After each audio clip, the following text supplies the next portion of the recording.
Okay, lighting and color, let's go ahead and get started with your entry 6.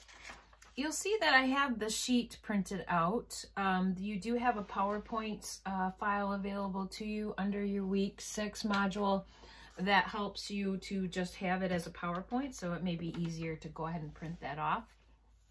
And when you take a look at the assignment, what we're trying to accomplish here is having you imagine these particular finish materials put into a particular area. If it was brick, often that would be walls. Sometimes it could be floor, subway tile, which is really a definition just 3 by 6. You could do it a variety of different colors, whatever you might want to do. A lot of times we see it as white in its traditional definition. Wood plank, you could pick whatever wood. For the stone, you'll go ahead and pick whatever kind of stone. Now, I happen to have some things that I was working on for my own house, and I came across, you can see I took a colored copy of some floor sample I had of my actual flooring.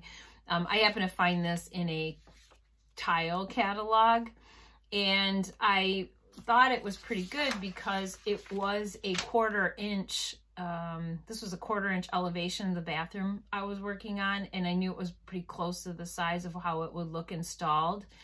And that's really the idea. You know, you can see something in a catalog like this, but how is it really going to look when you're putting it into a particularly sized area? So that's the idea behind the assignment.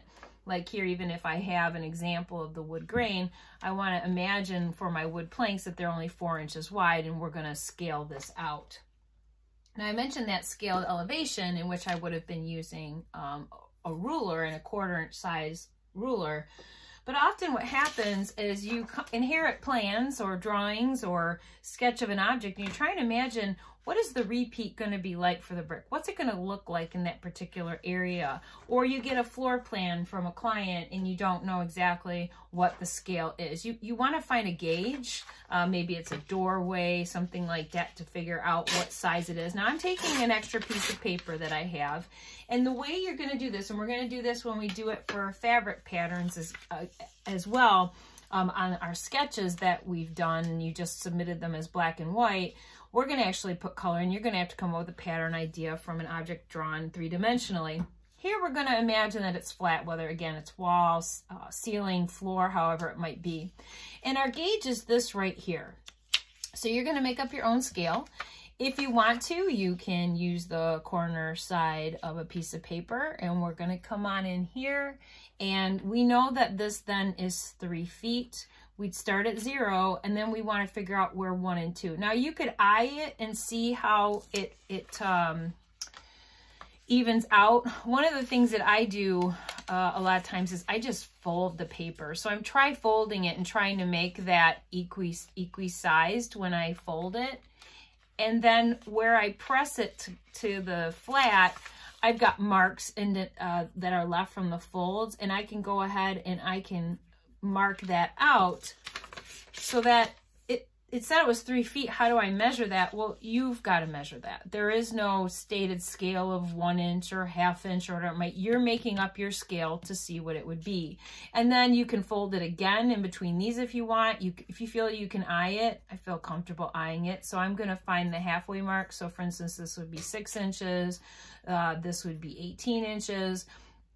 This would be your 30 inches at 2'6". So I'll go ahead and I'm going to convert it all to inches. So we'd have 12 inches, 18. This will be easier when we're working through the scales or the sizes of our finished materials. And then we've got the 12 inches to a foot. So we'll go ahead and make that 36 inches. So now we have an area of 36. And now when I go back and turn this direction, I could put it up to my corner because that's how I planned it. I can come down here and I can see that setting it up this way, it's pretty darn close to 24. And we're just trying to get an idea here size-wise. So this one will set at 2 feet. So just to give you an idea now, each of these boxes will be 2 feet by 3 feet. This video is to help you go through how to specifically approach this. You'll see in the slide presentation, there was one of some rough natural stone. That was actually a picture I took out at a student exhibition at CCS a couple years ago. We're going to make our own little squares here. And again, we're trying to imagine what does brick look like installed on an area that's 2 foot by 3 foot. We've set our scale so that we can identify what that's going to be, because we know that the bricks here is staying, that's a typical brick size is 3 by 8. And it's run horizontally. So we're going to run it in this direction because our paper is set at landscape. So we'll have it run this way and we can plan out what that is. It doesn't have to necessarily be super precise, but we do want something where I would say to have a sharp guideline. And just kind of floundering here to pull out some extra things. But if I could share with you also that elevation where it was drawn to scale on that stone, there was even a quick rough sketch to see if it was going to, like here I sketched it out in perspective so that I could see what that stacked stone might look like run vertically. There's some other studies that I did where I drew in some subway tile to see. This is the most recent one that I had where they were 3 by 15 inch tiles, and we're going to work towards some kind of elevation like this, but you're just imagining like a little section of that wall. So I just wanted you to understand the importance of why is it important to do these? Why are we working on this? And it also is in a good interest of time. We don't have to make it look like it's put into an entire room. We don't have to worry about shade and shadow. The only thing we should think about is the outline of the grout and maybe a shadow that each corner casts, but not light coming in from the room like we did in our previous entry. So each one is 3 inches. Now I've got this scale set at 6, so I can go ahead and I'm gonna half that again, because that'll make it a lot faster for me to go through for my 3 by 8s. And if this is 9 then, and this is 3, if you're at 8, you can still have it relatively close to that. You know, you could go a little shy of it each time or plan it at 9. As long as you're around that, that's important. So what I'm gonna do is I'm gonna plan that I have a 3-inch increment set here, right? So I'll come in, I've got the 3, 3, 3, 3, 3, and 3. Right? I haven't marked these, but those were the 3-inch increments that we put into place, right? 3, 6, 9, 12, 15, 18, 21, 24. So that gets me how many rows?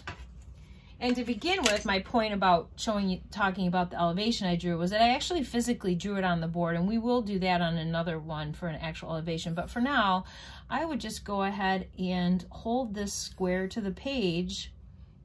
And I don't need to look at any example of brick quite yet just to get my grid down. There's a number of examples on the Pinterest page that you could do when you go to actually explore the color. And that isn't something that people typically need my help on. It's really trying to figure out what the heck are we doing with this 2 foot by 3 foot box. And what we'll do is brick could be run in a variety of patterns. I'm going to go with the staggered kind of placement with it. And it said that it was 8 inches. I'm going to simply just do something just a little bit shy of that. I made a mark at 8 because then I can keep going with the same one. And I'm going to choose to just slide it over because I'm going to show you what you can do in a minute. If that was 8 and we find the halfway mark here, you could eye it at half, right? And you now have established the stagger configuration. And that means every other one is going to have the placement here. In videos that show you how to render different materials, many of those are going to show an entire room that they're rendering. But I'm still giving you those videos because those are helpful to see how they've applied the medium to get to the finished materials. And what I think one of the most interesting things is how abstract they are, and then all of a sudden it looks realistic. So don't be afraid to be abstract. Now I'm drawing these things in with pencil. It did ask to run it horizontally, so I'm running in my lines here so that the brick is running horizontally. So that 8-inch direction is running across the paper because it's set at landscape. The text is all reading this direction, so we'll gauge that as horizontal. And what we have here is you've drawn it to the size. Your next step then would be to go ahead and take your marker paper, and with that marker paper, you would then put it over top of your drawing that you just did, and you can see the squares underneath. Make sure I'll look that up, make sure you can see that, right? So we've got some of the lines underneath it that we will gauge. I'm going to simply just put a couple dots on the back of the sheet so that it holds it in place, but I can lift it if I want to take a look at it. And again, I've got my guide underneath it, and that's how you establish those sizes. Now, when you go to Subway, these are 3x6. You can use your same gauge to go ahead and draw that, but this time we're running it in this vertical direction, and I'm simply just going to follow the ruler that I made. It says 3x6, so I'll turn my tool this way.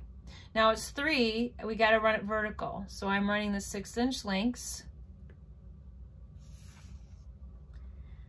And I'm going to go ahead, because it's vertical, just gonna grab my triangle here. I'm going to run it this direction. It's not too much of an area, so I mean, you can set it up on the drafting board if you want, but you should be able to hold it and see.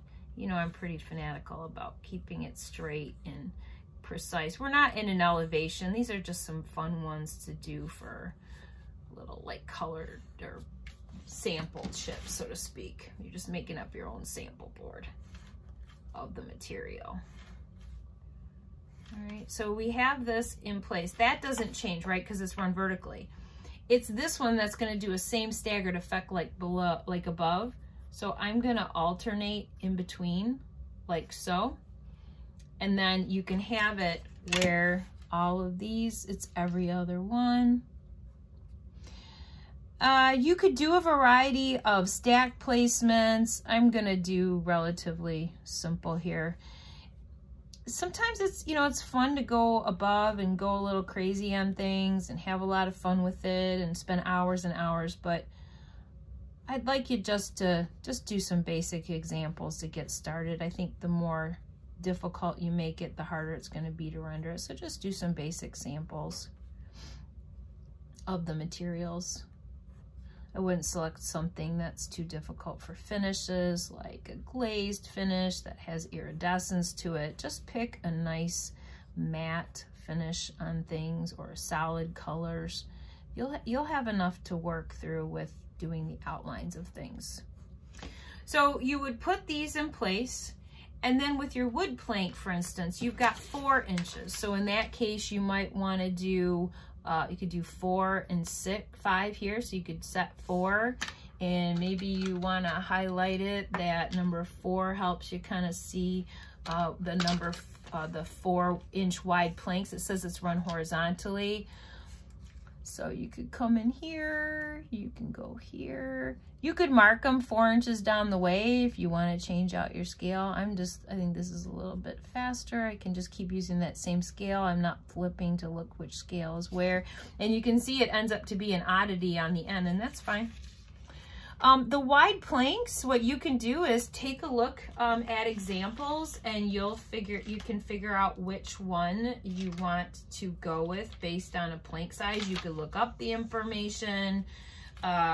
When I would try to find as much of a top view as you can, but like for instance with this, if I take a look in this room, I could highlight it so I think about these boards, and when I look at them installed in the room, they look like, if I'm looking at the depth of the chair, which would be around 30 inches deep, I would say they're more or less just staggered throughout. Now that I look at it, it doesn't look like there's a beginning and an end. So maybe we want to plan for maybe more like a 6 or 8 foot board length, and you could go to a manufacturer to take a peek at that if you'd want to. I think what I'm going to do based on that is I'm going to stagger mine, and you'll see in the videos different ways. You know, hopefully I'm holding my square. Like I say, if you're not comfortable with that, you can certainly tack it down to the drafting board. If I were doing a formal rendering, I would definitely have it tacked down to a board. So it's horizontal, it's 4-inch, and we want to label it as oak. And I would look at an example of the oak and see what kind of graining. And remember that graining is going to come and it's going to go through the board. So have a plank set up every so often. I would just do something. It's not like a done deal as to exactly how it is. Just show that it's a plank and it's got that seam every so often. And then the last one would be stone, and that's a variety of ways. Maybe you want to have it where you imagine like a rough stone. Maybe you want to have a tile that is more like like that stacked slate material like I had in this particular example. And that might be only like a 2-inch section. Well, that would be where you would go in with your scale and you would just be drawing 2-inch strips. It depends. I'm gonna leave you to figure out what you want that to be, and you'll label the kind of material that you have. This would be a good basis. So figure out how else you wanna do it. I'm gonna leave it because I've just got time to focus on one, and I'm gonna let you take it from there.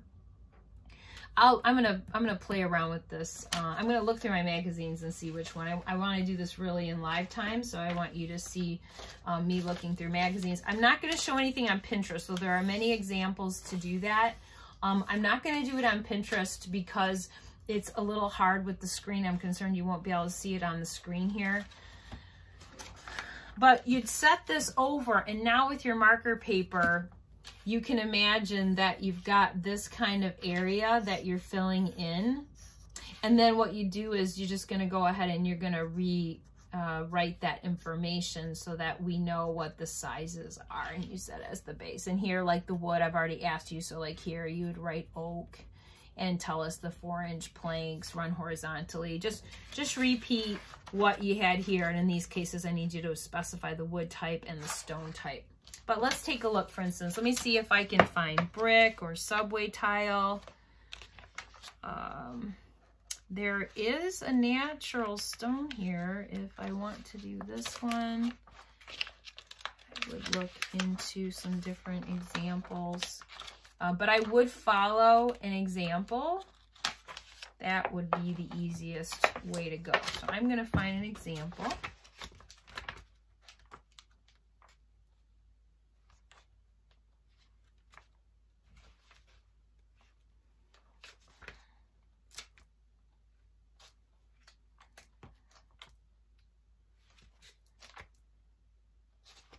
All right, looks like this is the one I'm doing. All right, so this is the first one that I came up with. And my point is I don't want you to spend a lot of time on this. I just want you to find an example. And if it's on the Pinterest page and you can keep that screen open, great. I just happen to have some magazines and I thought it might be best to show you here. This is subway tile. Now, it's run horizontally, okay? But I can imagine if it's run vertically, and in this case, it's gray. So what I'm going to do is I'm going to imagine it next to this, and then we'll relate it to the scale, which luckily in the picture, it's kind of nice. It's not too far off. Now, I know that this is a little bit longer proportionally than this one, but it'll still give us a good idea. I'm going to go ahead and I'm just going to tack this down with the drafting dot so that it holds in place and I don't end up shifting it while we're trying to do the demo here. There's many examples to follow online. Again, as I mentioned, just don't take a lot of time picking this. Now, for today's class, you're going to have to do at least one before you go, and I want you to work through that, you know, relatively quickly. Okay. All right, so we're going to, in this case, we're not going to work on the brick because I couldn't find an image of that quickly. We're going to work on the subway tile. And again, I wanted to do something that's very similar to the fashion of your press for time. How are you approaching it? Just like you would be doing. This one said it was 3 inches by 6 inches. And yes, my picture does show something different, but it's the idea of the tile itself and how are we going to do the variations. Now, the directions up at the top, they did indicate that, in fact, I got too many directing dots, now I can't deliver that. You're going to use marker with a pencil to blend. That's the idea to be the most helpful to you, but if you simply just want to do it where you're doing just marker, that's okay too. But I just don't want you to forget that you have your pencils and you can use those. I do think it's kind of interesting on this too that we've got some reflection here, and I'm anxious to get started. I'm going to play around a little bit with my white pencil. The other thing that I would suggest that you do too, you have to complete something for today, whether it's going to be actually something that you use in your entry, your final entry that you submit or not. It doesn't really matter. What we have here is I'm going to do a sample sheet though, just to get started, because hey, who knows, maybe it is going to be that you get done. Let's say you do this and you don't have it where this looked good, but then that messed up. You can cut and crop and put it onto your slide on your PowerPoint. And maybe if that one turned out great and that one didn't, redo this and then just take a picture of that. You could cut the page apart and in the end, just have one slide that shows all 4 so it looks just like this. All right, we've got some grays. I'm going to start with a warm gray. I am at a 30% warm gray, and I'm going to just see what happens here. And I'm going to put that down, and that looks pretty good. So I'm going to come on in, and I'm going to simply carry it through on the areas. Sometimes, and you may notice this on some of the videos with the artists, I'm just following along with those guidelines I put underneath. Some of those artists are doing it where they can imagine reflection and not put their marker down. I'm still practicing that. Someday I want to get to that point, but I'm not there yet. But I'm going to try again today. If not, I have my gel pen for backup. So I'm imagining, I'm just playing around. I'm just going to see what happens. So I'm going through and trying to be consistent that every time I come to the end of the tile that I'm curving, because I want to exaggerate in between these areas for the grout lines, and let's see what happens. There's a lot of reflection, and this is helpful because it has the light that's falling on it. So if you have anything in the images like that, that's helpful. Now, you could also just simply use an example, like I said, from the Pinterest page, of a sample already being rendered. You don't have to look at a real picture. You could follow another person's rendering and just do that. I think I probably mentioned it in class, but some of the best artists, they started out by copying someone else until they got their technique down. And I think that's perfectly fine. Now, I do have the Colorless Blender, and I know one of you had asked me about that and using it. I'm going to see what happens when I just run it over. It's not doing a whole lot there. Let's go ahead, and I now could go over with a 20%. That one looks like that's a little bit, and it's such a small tip. I don't know if I'm going to try it.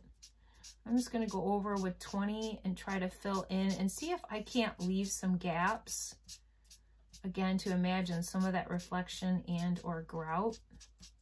So right now I'm coming in with a 20%, and this is also a warm gray.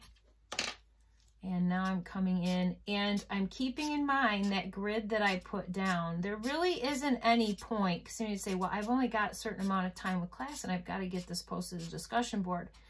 Well, I got to say that there typically isn't the best idea to go ahead and take your time and redraw all of this on the marker paper. You may have found that already. If you haven't used that technique, I'd really like you to consider it, because if I'm just going through following the guidelines underneath, this would all get covered if I was doing pencil guideline with it. I don't know. To me, I kind of consider it a waste of time to draw in all the lines when you're going to render over it anyway. So we're coming in and we're seeing a little, I'm going to streak it a little bit more. I am still leaving some white in there. Now we have some very dark accents right in here with the white. So I'm going to actually try my 0.01 and I'm going to try to see if I can't make out my guidelines underneath it.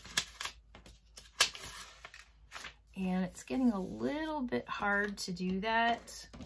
Now, one of the things that I could do is I could go back over this. I actually kind of want to experiment with this.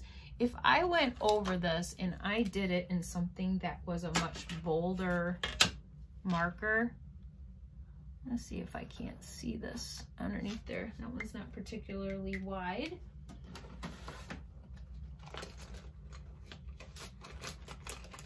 I'm actually going to do something kind of crazy. And I'm going to do something that's a bright orange and what they would consider a fine point Sharpie. And I want to see if I can't see that underneath it. Those two, because I've already spent the time measuring it out. I'm going to see if I can't just do this way.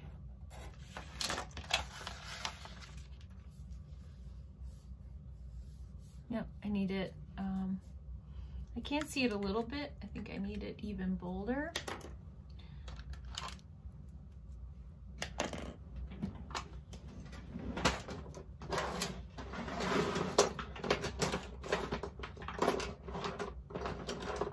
All right, I'm gonna do a navy blue. That one should give me a nice dark color to it. I wasn't sure if that orange would be too dark.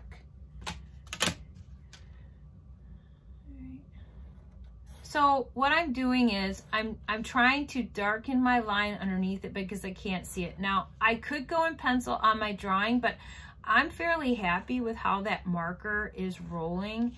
And so I'm going to try to give, now I could do a darker ultrafine Sharpie as well. I've already got this all marked out, so I really just would prefer to use what I already did. I'm going to do this freehanded because I know where these are, and I think it would be kind of interesting to see. This looks like a hand-modeled type edge on the tile, the edges. I'm just going to take a moment to go through this.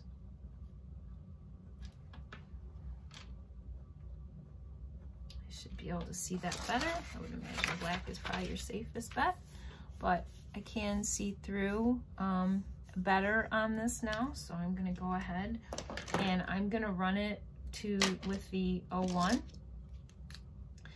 Now, if you did a thicker Sharpie altogether, you could consider doing something like that, where you have the thicker Sharpie itself, like a full-fledged, let's see what they call it.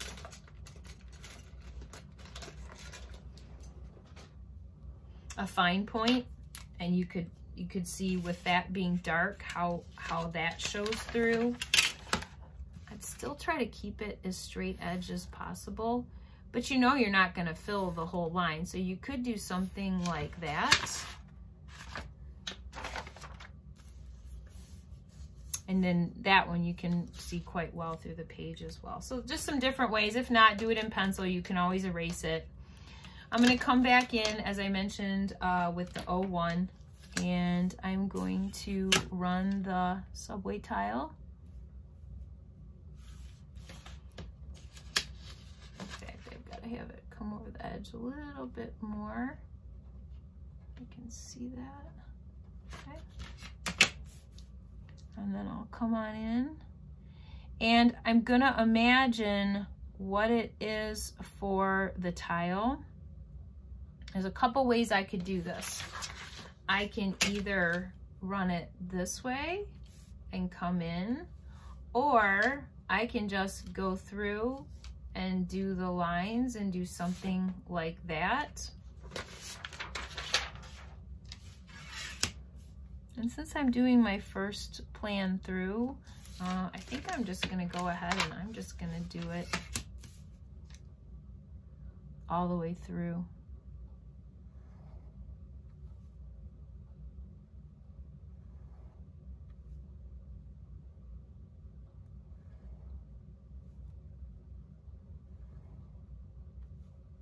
Sometimes students have done those drawing and then copied it on the marker paper.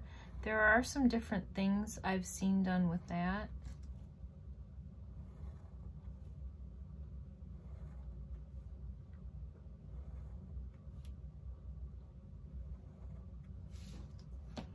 And then you can come in with where you imagine the tile to be.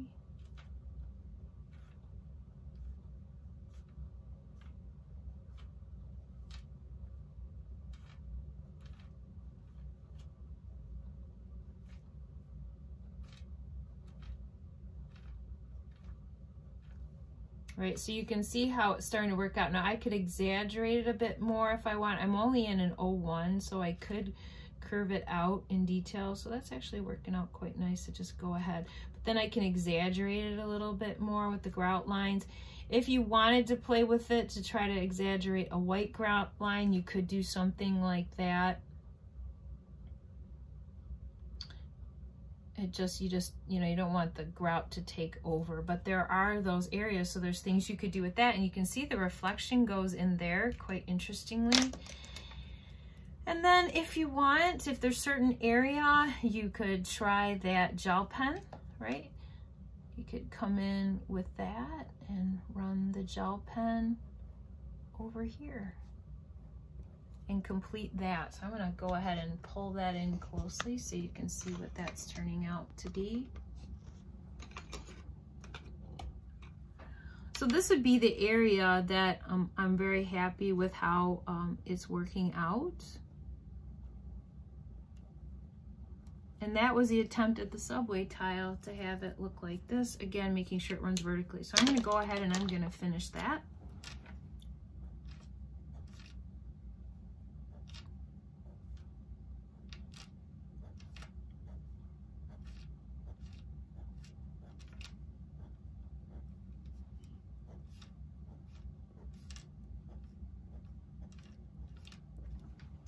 All right, then you can come in with a few of these.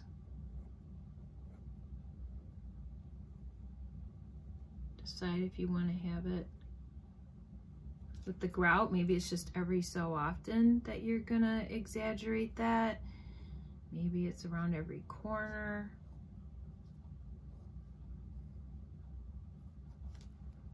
So that would be the idea. And this gives you the subway tile that's run vertically. And I'm not doing it on every one. I mean, the more abstract you are, sometimes the more realistic. And then, like I say, with the gel pen, you could come in and you could exaggerate that with the grout line. Those are some unique ways that you could do it. You could run it freehand. You could come in with a straight edge and exaggerate that. There we go.